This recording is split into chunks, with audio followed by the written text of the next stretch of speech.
नमस्कार विद्यार्थियों, हमने अपनी पिछली क्लास में 16 महाजनपदों के बारे में पढ़ा। आज की क्लास में हम बुद्ध के समय इन 16 महाजनपदों के अलावा जो 10 गणराज्यों के बारे में विवरण मिलता है उसका अध्ययन करेंगे। 6ठी शताब्दी ईसा पूर्व में स्थित ये 10 जो गणराज्य हैं, इनमें सबसे पहला गणराज्य था कपिलवस्तु के शाक्य। यह गणराज्य हिमालय के पार्श्व में नेपाल की तराई में स्थित था। इसकी राजधानी कपिलवस्तु थी, जिसकी पहचान वर्तमान तिलोराकोट नेपाल से की जाती है।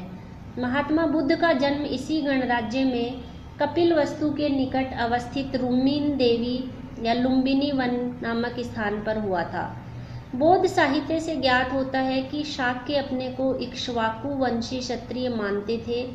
6ठी शताब्दी ईसा पूर्व में शाक्य गणराज्य के प्रमुख राजा शुद्धोधन थे, जो बुद्ध के पिता थे।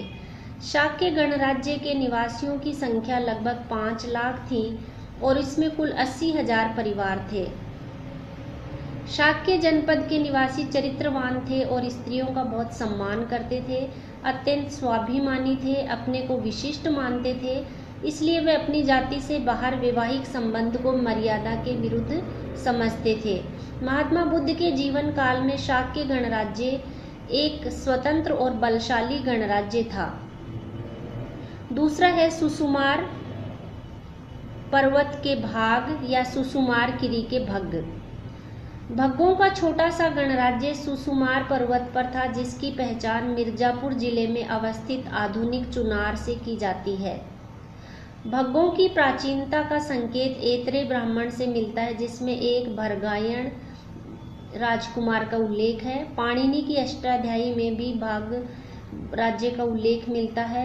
महाभारत और हरिवंश पुराण के संदर्भों से यह विदित होता है कि भग्गों और वत्सों के मध्य बड़ा निकट संबंध था। बौद्ध साहित्य से ज्ञात होता है कि भग्गों ने वत्स राज्य की अधीनता स्वीकार कर ली थी।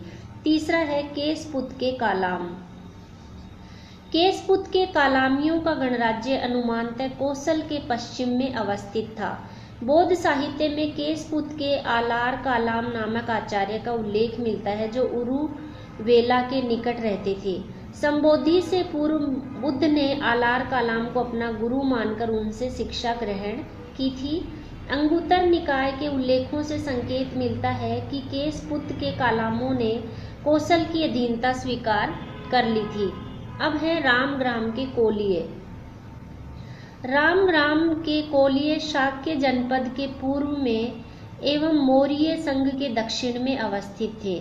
इनकी राजधानी रामग्राम की पहचान गोरखपुर जिले में स्थित आधुनिक राम गांव से की जाती है। शाक्य गणराज्य एवं कोलिय गणराज्य के मध्य रोहिणी नदी बहती थी।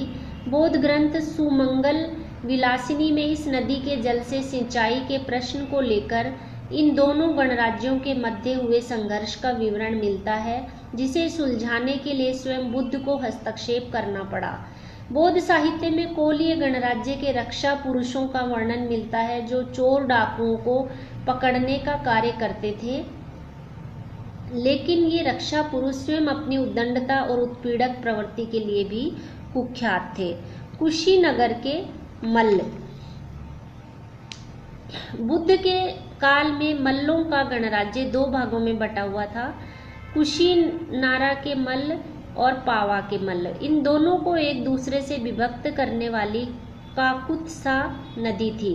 कुशीनगर की पहचान उत्तर प्रदेश के देवरिया जिले के कसिया गांव के निकटवर्ती खंडरों से की जाती है, जहां एक स्तूप से मिले ताम्रपट्ट पर इसे बुद्ध के महापरिनिर्वाण का स्थल बताया गया है।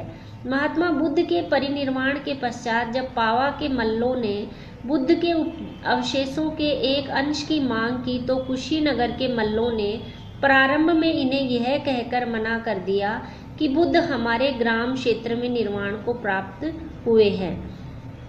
वाल्मीकि रामायण के अनुसार राम के अनुज लक्ष्मण के पुत्र चंद्रकेतु को मल्ल भूमि का शासन प्राप्त हुआ था। दिव्यावदान में मल्लों को इक्ष्वाकु वंशीय क्षत्रिय कहा गया है। पावा के मल्ल पावा नगरी की पहचान कनिंघम ने उत्तर प्रदेश के देवरिया जिले के पडरौना नामक स्थान से की है। कार्लाइल के अनुसार यह फजीलपुर नामक स्थान का प्राचीन नाम था। मल्लों और लिच्छवियों को मनु ने व्रात्र क्षत्रिय कहा है। मल्लों तथा लिच्छवियों के संबंध भी सब सौहार्दपूर्ण थे, कभी विद्वेषपूर्ण। विदेह की भांति मल्ल भी मूलतः एक नृपतंत्रात्मक राज्य था और बाद में गणतंत्रात्मक बना। मल्ल राज्य को अजातशत्रु के काल में मगध राज्य में मिला लिया गया। पिपली वन के मौर्य।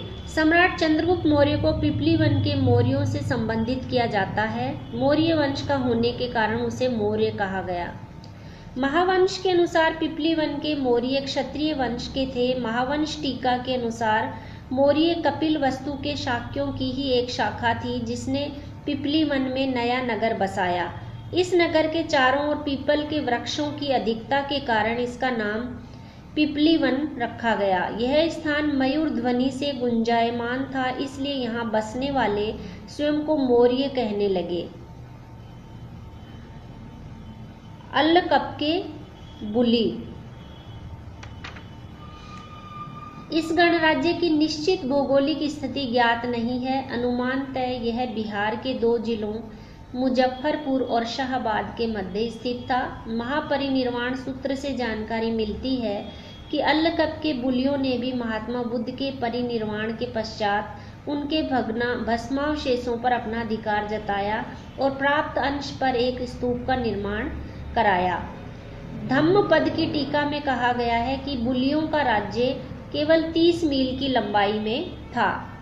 वैशाली के लिच्छवियों का गणराज्य 6ठी शताब्दी ईसा पूर्व का सबसे प्रमुख और सबलतम गणराज्य था। इसकी राजधानी वैशाली की पहचान बिहार के मुजफ्फरपुर जिले में गंडक नदी के तट पर अवस्थित बसाड़ नामक स्थल से की गई है। लिच्छवियों का गणराज्य गंगा के उत्तर में नेपाल की तराई तक विस्तृत था एवं इसमें अनुमानतः बिहार के मुजफ्फरपुर तथा चंपारण जिले के संपूर्ण क्षेत्र सहित दरभंगा और सारण जिले के कुछ क्षेत्र सम्मिलित थे। अब है मिथिला के विदेह। मिथिला का विदेह गणराज्य वज्जी संघ का सदस्य था। विदेह में प्रारंभ से नृपतंत्रात्मक शासन था। यहाँ का राजा जनक अपनी शूरवीरता और विद्वता के लिए प्रसिद्ध था। बुद्ध के काल तक विदेह में भी मल्ल राज्य की भांति गणतंत्रात्मक शासन स्थापित हो गया था। विदेह का राज्य बिहार में दरभंगा एवं भागलपुर जिलों के क्षेत्र में बसा हुआ था एवं इनकी राजधानी मिथिला का तादात्म्य में नेपाल की सीमा पर अवस्थित आधुनिक जनकपुर से किया जाता है। विदेह राज्य के दक्षिण में गंगा नदी, पूर्व में कौशिकी नदी, पश्चिम में सदानीरा और उत्तर में हिमालय था। इस प्रकार ये 10 गणराज्य 16 महाजनपदों के काल में ही अवस्थित थे। इनमें लिच्छवी गणराज्य सबसे अधिक शक्तिशाली था।